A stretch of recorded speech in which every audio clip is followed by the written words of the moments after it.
weekend was over in Bougainville in France. It's had some strong results over the past few years.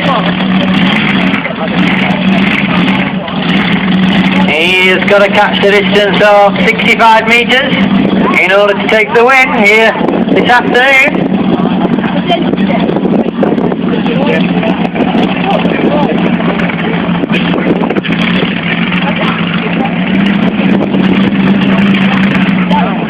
So, can he do it? That's the question.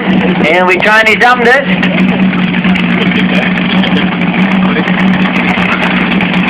Two green flags.